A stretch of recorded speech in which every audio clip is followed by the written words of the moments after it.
What's up, YouTube? Welcome back to my channel.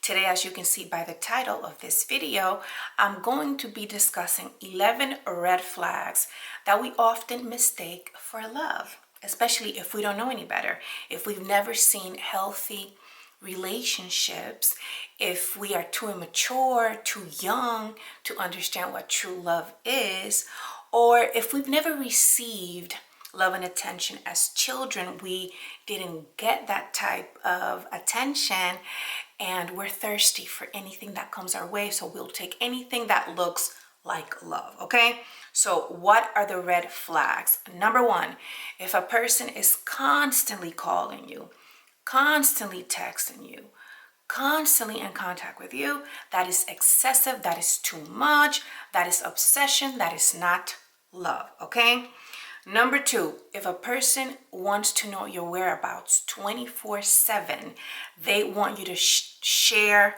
your location with them, and they're not a family member, and they're not your spouse, and they need to know where you are at 4 in the morning, at 5 in the morning, late at night, all the time. There's no trust there. That is not healthy.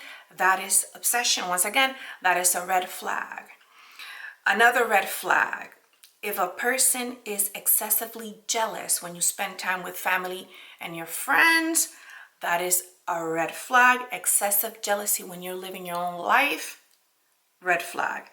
If a person is too demanding of your time and they want to spend time with you, even when you already have given them a lot of your time and they don't let you live a life outside of them, they want all of your time. They don't want you to go out with your girls, with your boys, with your friends, with your family. Red flag, okay? Everyone needs to live their own separate lives. That is healthy. Another red flag, when they get upset with you if you post pretty pics online, okay?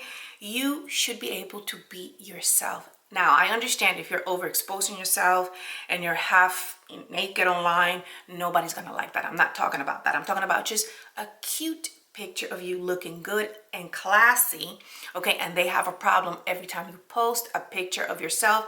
There's an argument and you don't want to argue, so you stop posting because they're controlling your social media. That's not love, and that's a red flag. You should be able to be you and take pictures and post your pictures if you want to, okay? So another red flag, if they are dictating how you're dressing, you should be free to express yourself, even if you want to dress sexy. Again, I'm not talking about overexposing yourself and looking like a tramp. No, but you should be able to dress nice and dress as you wish. If they, especially, even if you're sexy, if you dress sexy and they met you that way, then they shouldn't have a problem. Now they shouldn't want you to be dressing, super modest, They should allow you to be yourself. So if a person is dictating how you should dress, either way, let's say that used to dress modestly when they met you. Now they want you to dress like a slut. You need to be you, okay? So don't let another person dictate how you should dress, okay? So that was another red flag. Another red flag, if a person is using physical force to make you do what they want, that is a red flag. A person should never put their hands on you and excuse it with, oh, but I just love you so much. I was so jealous. I'm sorry. I was too angry. You made me so upset. I'm sorry for doing that. No, there's no reason why anyone should put their hands on you. And sometimes we may think that, oh, but he loves me. He did it because, he was jealous or he was upset. But I know it's coming from a good place because they love me. No. That's not healthy. That's not good. That's not love, okay? Another red flag, if they're constantly accusing you of cheating, especially if you're giving them no reason to act that way, that's a big red flag. They shouldn't be accusing you of cheating if you're doing absolutely nothing, okay? Another red flag, if they're saying things like, I'm going to unalive myself, or I'm going to unalive you if you leave me. Huge red flag. Don't play around with that. don't think that they won't do it, that is a big red flag. Another red flag, if they're constantly putting you down, but trying to switch it up and saying that I'm just saying that because I want to make you a better person. I'm just saying this because I know that you have the potential to grow and be better. I just want you to be better. When they put you down, but they gaslight you and make you think that they're coming from a good place. They're just trying to help you. You know, they really love you, but they're putting you down and they're humiliating you. No, love doesn't humiliate and love doesn't hurt. So people are not going to hurt you if they love you, okay, with nasty words, okay? It's not coming from a good place ever. And lastly, a big red flag is when someone is constantly wanting you to prove your love for them. Okay, so if they're saying that if you loved me, you would give me that threesome. If you loved me, you would tattoo my name on you. If you love me, you would give me a baby out of wedlock. If you love me, you would do X, Y, and Z. And it's things that you are not wanting to do, things that you really don't feel like doing, things that you are not moved to do.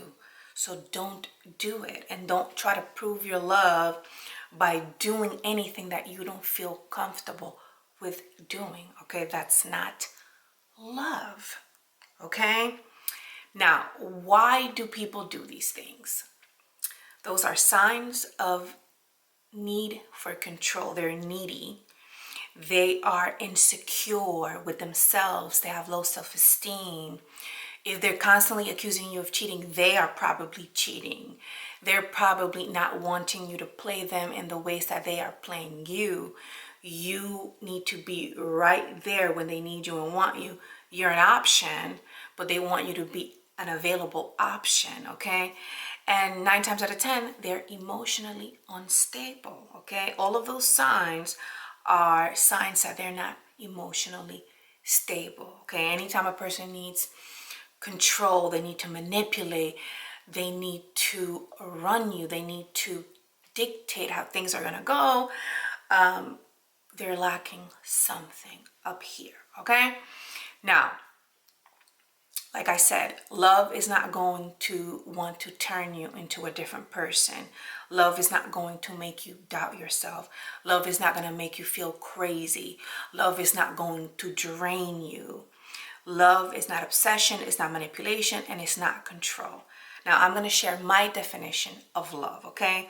Love is built on trust. Love is shown by actions, not words. Love is not going to drain you.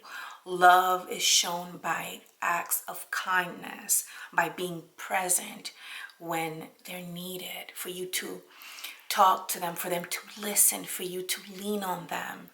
Love is patient. Love is willing to sacrifice for you and the betterment of that relationship. Love is willing to change toxic patterns. Love is willing to work on themselves. Love makes you feel happy and alive. Love makes you feel safe. And sometimes, my love, I must say this, sometimes true love may feel boring. Okay? If you're used to toxicity, if you're used to arguments, if you're used to high levels of cortisol, if you're used to stress, safety and true love and true emotional availability may feel boring, okay? So you have to be able to understand what true love is. And sometimes if you were raised in the midst of trauma, in the midst of unavailability, of violence, of neglect, those things may feel so familiar that those are the people that grab your attention, okay? That unavailability feels like love. That obsession, manipulation, neglect, all of those things may feel like love when it's not there, when in reality love is lacking, okay? So, like I said, do the work, learn yourself, learn your traumas, heal yourself, okay? So that you can recognize true love when you see it and when you feel it, okay? Love is peace. Love is peaceful, okay? And you don't want to confuse it for boredom, okay? Love is safety. Love feels calm, okay? So I hope that this video was helpful, and I will see you guys next time. Take care. Bye.